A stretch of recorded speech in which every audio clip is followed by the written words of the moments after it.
vendo? Está na Pouquinha Viúva, né? Aí, tá aqui, né? Isso aqui é no outro capítulo. Lá na Tem época. gente, né? Tem gente, né? Tem gente. Não, não tem nada. Aqui você procura vários outros capítulos que tem na Bíblia. Digamos, você procurou Malaquias. Ah, eu escolhi. Você vai o capítulo que você quer, tá vendo? 1, 2, 3, 4, 5. É Malaquias.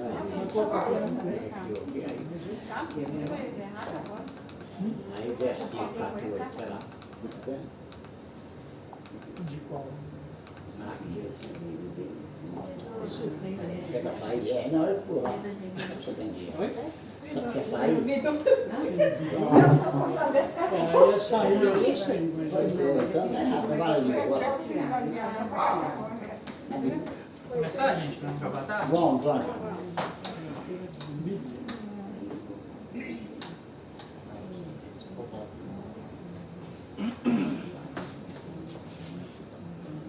Olha lá, bem, ó. Pegou, né? Pois é.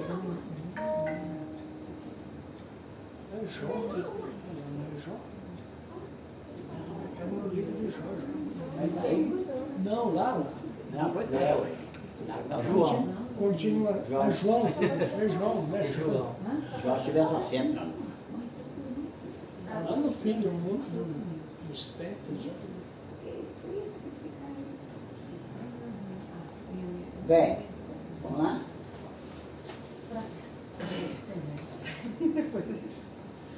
Então, irmãos, na primeira parte nós paramos nesse slide aqui, né? Um reino já preparado.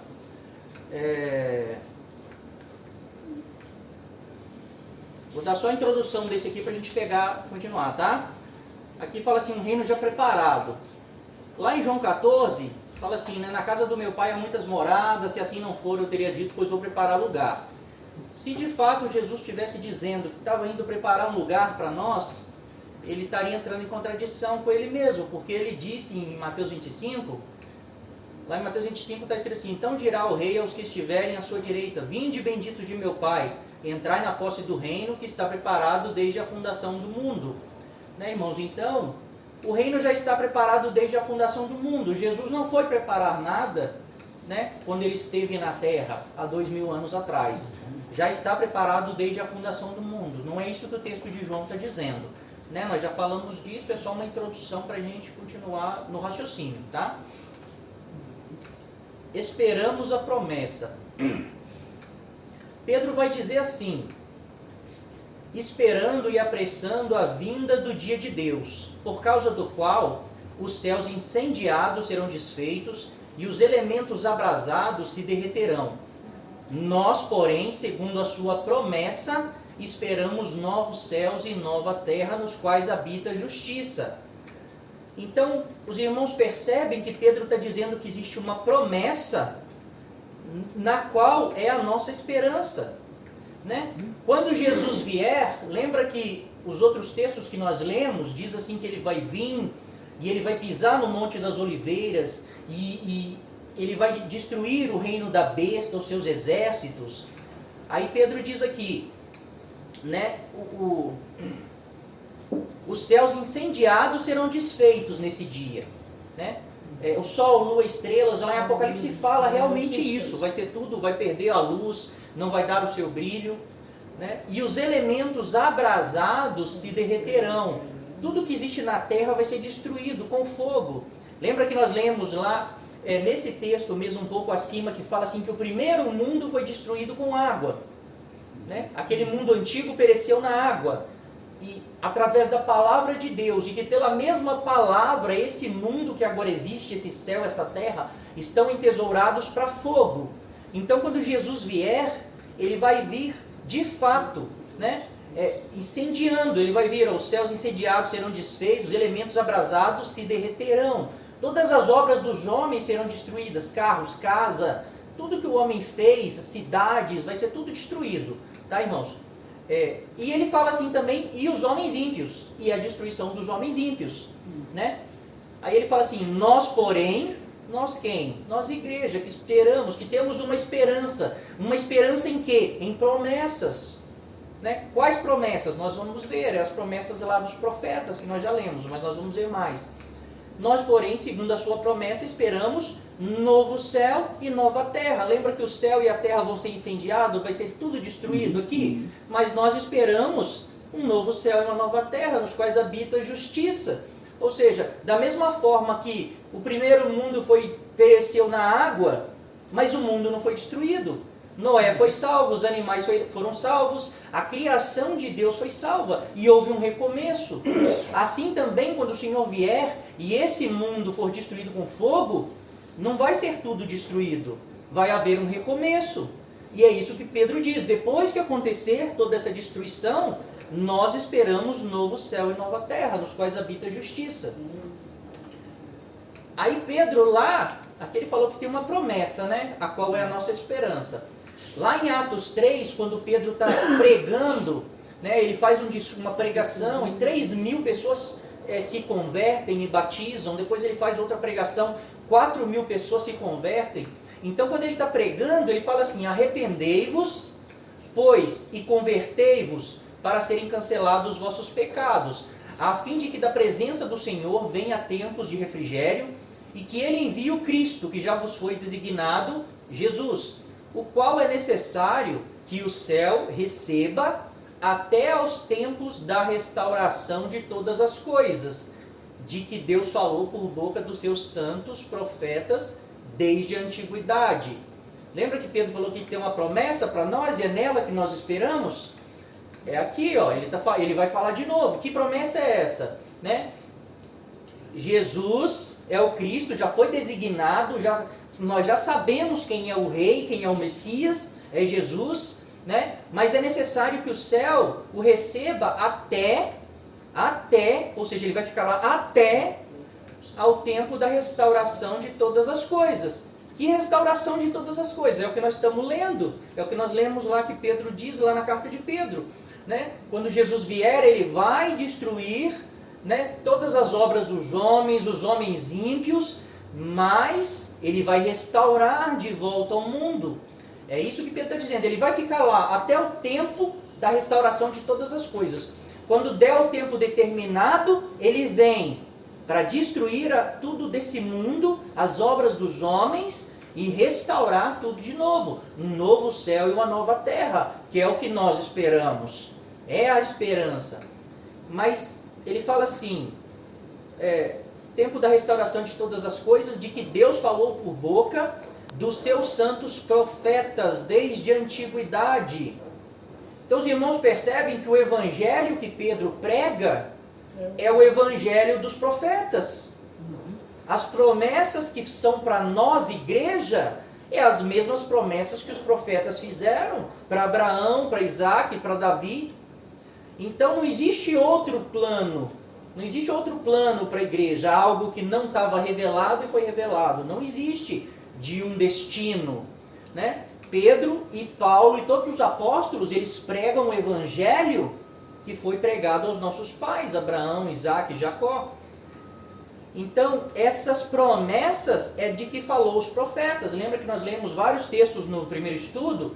Que existem promessas de um tempo na terra, onde o rei vai estar sentado no trono de Davi, e o governo será de justiça e de juízo, e as nações não aprenderão mais a guerra. Essas promessas, e tem várias promessas que nós vamos ler para frente também. Tá, irmãos? Então, o que nós temos que esperar é isso, são as promessas que Deus fez pelos profetas da antiguidade, né? Desde o primeiro profeta. Aí Paulo, ele também fala dessa restauração de todas as coisas. Paulo fala assim: a ardente expectativa da criação aguarda a revelação dos filhos de Deus, pois a criação está sujeita à vaidade, não voluntariamente, mas por causa daquele que a sujeitou, Adão, quando peca. Lembra que Adão, quando peca, Deus fala assim, por tua causa a terra será maldita. Com sofrimento, com suor, você vai comer o alimento da terra, você vai tirar o alimento da terra. Por quê? Porque quando Deus fez o homem, a sua imagem e semelhança, ele colocou ele na terra e falou assim, sujeita a terra, domina sobre a terra e sobre os animais. Então a terra, ela é sujeita ao Filho de Deus. Adão não precisava plantar, né? Deus plantou um jardim e Adão só comia. Adão não precisava plantar, mas se ele quisesse plantar, ele ia apenas jogar a semente e a terra já ia dar o fruto. Nós vamos ler texto à frente que os irmãos vão ver isso. Então a terra, ela era sujeita ao homem, ao Filho de Deus. Os animais eram sujeitos ao homem. Os animais não atacavam os homens, né? Mas quando eles perdem o direito de governo, a semelhança de Deus, então a terra não corresponde mais a esse homem caído. Os animais não correspondem mais a esse homem caído. Então a terra vira um caos. A terra começa a produzir abrolhos e espinhos. Então nós vamos ver que Deus vai restaurar tudo isso, tá, irmãos? Então aqui, Paulo está falando, né? Toda a criação, ela está esperando a manifestação dos filhos de Deus. Por quê? Pois a criação está sujeita à vaidade, não voluntariamente, mas por causa daquele que a sujeitou. É o homem quando pecou. Na esperança de que a própria criação será redimida do cativeiro da corrupção, para a liberdade da glória dos filhos de Deus. Olha o que Paulo está falando. Toda a criação, né? O que é a criação? É tanto os homens, como os animais, como a natureza, tudo. Os céus, tudo. O nosso céu, sol, lua, estrelas. Toda a criação espera a revelação dos filhos de Deus. Porque a criação, ela vai ser redimida, ela vai ser resgatada, ela vai ser restaurada. Lembra que Pedro falou? Nós, porém, segundo a sua promessa, esperamos novo céu e nova terra. E Pedro fala lá em Atos, Jesus vai ficar no céu até o tempo dele vir e restaurar todas as coisas. Então a criação de Deus espera ser libertada da corrupção. Como que ela vai ser libertada? Quando os filhos de Deus se manifestar na ressurreição. Na ressurreição, de fato, seremos filhos de Deus. Uma terra onde habita justiça. É daqui que Pedro tira, ele fala assim, nós, porém, esperamos novo céu e nova terra, onde habita justiça. É dessas profecias aqui, eu lembro que ele falou, que foi prometido pelos profetas desde a antiguidade. Lá em Jeremias profetizou assim, eis que vem dias, diz o Senhor, em que levantarei a Davi um renovo justo, e rei, que é Jesus, a raiz de Davi, reinará e agirá sabiamente, e executará o juízo e a justiça na terra. É esse dia, é isso que Pedro está esperando, um novo céu, uma nova terra, nos quais habita a justiça. Isaías também disse, ele disse assim, mas julgará com justiça os pobres. Quem julgará? O rei, né? E decidirá com equidade a favor dos mansos da terra. Ferirá a terra com a vara que sai da sua boca, e com o sopro dos seus lábios matará o perverso. Então é Jesus, quando ele vier com o sopro dos lábios dele, ele mata o anticristo, o perverso que é o anticristo. Tá, irmãos? Então vê que existem várias promessas disso, e é nessas promessas que o evangelho era pregado por Paulo, por Pedro, por João. Esse é o evangelho. O reino do céu está vindo, né? Tudo aquilo que foi prometido pelos profetas, uma terra de justiça e de paz, vai cumprir. Essas são as boas novas. Não terás mais maldade. Onde será o reino? Lá em Apocalipse 5 fala assim, e entoava um novo cântico, dizendo, digno és de tomar o livro e de abrir-lhe os selos. Porque foste morto, e com teu sangue compraste para Deus os que procedem de toda a tribo, língua, povo e nação. E para o nosso Deus os constituíste reino e sacerdotes, e reinarão sobre a terra. Lá em Apocalipse é bem claro, eles vão ser reis e sacerdotes sobre a terra. Mas alguns dizem assim, sobre a terra não é na terra, é no céu sobre a terra, né? Porque pode se interpretar assim também. Mas, se nós pegarmos o contexto, lembra que a gente tem que interpretar a Bíblia pelo seu contexto. Não é pegar um versículo da Bíblia e decidir, eu quero que ele seja assim. Existe um contexto, né? Então, lá em Apocalipse 5, antes do texto que nós lemos aqui, e para o nosso Deus os constituíste, reino e sacerdotes e reinarão sobre a terra. Lá no verso 3 fala assim, ora, nem no céu, nem sobre a terra, nem debaixo da terra, ninguém podia abrir o livro. Os irmãos percebem? Ora, nem no céu, nem sobre a terra, na terra, porque senão ficaria redundante. Nem no céu, nem sobre a terra, que é o céu, não faz sentido, né? Uhum. E nem debaixo da terra, está falando em 3 lugares, né? E na frente também, no versículo 13, fala assim, então ouvi que toda criatura que há no céu e sobre a terra, debaixo da terra e sobre o mar, né? Então sobre a terra é na terra. O texto O contexto está nos dando a dizer isso. Não tem como falar sobre a terra no céu, senão todos esses textos aqui vão ser a mesma coisa, porque é a mesma palavra no grego, epi. Sobre é epi. Então é a mesma palavra no grego, está nessas 3 frases aqui que está no mesmo texto, tá, irmãos? Então se interpretar que sobre a terra é no céu, né? Então existem animais, os animais que rastejam lá no céu. E mais para baixo fala também de profetas que foram mortos sobre a terra. Está aparecendo online?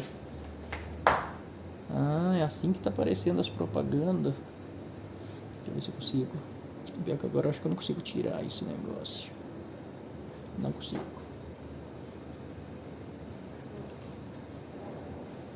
Vai ficar. A propaganda é um saco em todo lugar, né? É, daqui a pouco Tem eu que consigo na tirar. internet, já automaticamente. Não fala coisas indecentes que tá gravando, irmão. Senão o programa vai cair. Fica caladinho pra todo mundo gostar de você. Atrapalhou a gravação.